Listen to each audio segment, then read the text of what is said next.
اللہ نے کہا فجر کی نماز پڑھو. میں نے کہا دل نہیں چاہ رہا یار. آج میرے پرانے دوست آئے بڑے پکے نمازی تھے, میں نے کہا 5 نمازیں پڑھو, کہنے 4 پڑھ رہا ہوں, 5 نہیں ہو پا رہی, فجر نہیں ہو پا رہی. تو میں نے کہا خرید کوئی پیکج ویکج ہے فجر کا آپ کے پاس, کوئی معاف کروا لیا. کیوں نہیں ہو پا رہی بھائی؟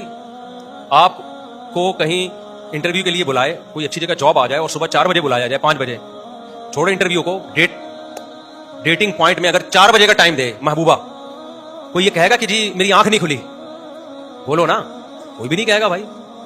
تو بات یہ کہ جب اللہ ہے, اور خدا کی قسم اللہ جو دیتا ہے نا, فجر کی اذان میں اللہ نے الصلاۃ خیر من النوم کا الگ سے لفظ ایڈ کروایا کہ نماز نیند سے بہتر. جو مزے تمہیں آ رہے ہیں نا, یہ مزے اس مزے کے مقابلے میں کچھ بھی نہیں ہے جو نماز کے بعد تمہیں ملیں گے, دنیا میں بھی اور آخرت میں بھی.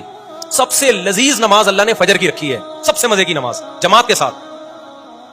تو یہ دوسری نوعیت کا شرک ہے, اس کی بھی قرآن میں بہت زیادہ بولو نفی ہے. بھائی یہ صرف اللہ ہے, کسی کو نہیں مانتا ایسی کی تیسی. لوگوں سے بولا کرو, میں اکثر ایک واقعہ سناتا ہوں. ہمارے حضرت بتایا کرتے تھے کہ اسلام آباد میں ایک آدمی کا جاب ملی, وہ بندہ پہلے ہی نماز نہیں پڑھتا تھا.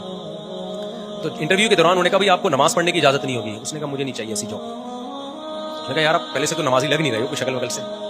اس نے کہا میں نہیں پڑھتا, لیکن تمہارے کہنے پہ چھوڑوں یار, یہ کوئی طریقہ؟ بولو, یہ تو اللہ سے بھی آگے تمہیں لے کے جا رہا ہوں میں. یعنی باقاعدہ میں ایسی جاب رکھوں جس میں نماز نہ پڑھنے کی پرمیشن حکم ہو. ایسی جاب پہ 100 دفعہ لعنت. پڑھتے نہیں پڑھتے ہمارا معاملہ ہے, لیکن جاب میں یہ شرط کہ نہیں پڑھے. تو یعنی روزی اللہ دے رہا ہے, لیکن روزی میں شرط یہ کہ اللہ تیری عبادت نہیں کروں گا میں. تو روزی تو اللہ پھر بھی دے دے گا میرے بھائی, لیکن اس روزی وہ آگ کے انگارے بنیں گے تمہارے لیے. یعنی آپ کسی سے رزق لے بھی رہے ہو, باپ سے کہہ رہے ہو ابا مجھے جیب خرچی دے دو, لیکن پستول خرید کے آپ کو ماروں گا میں. تو ابا دے تو دے گا, لیکن چھوڑے گا نہیں وہ تمہیں. دیتا تو اللہ نافرمانوں کو بھی ہے اور فرما برداروں کو بھی ہے.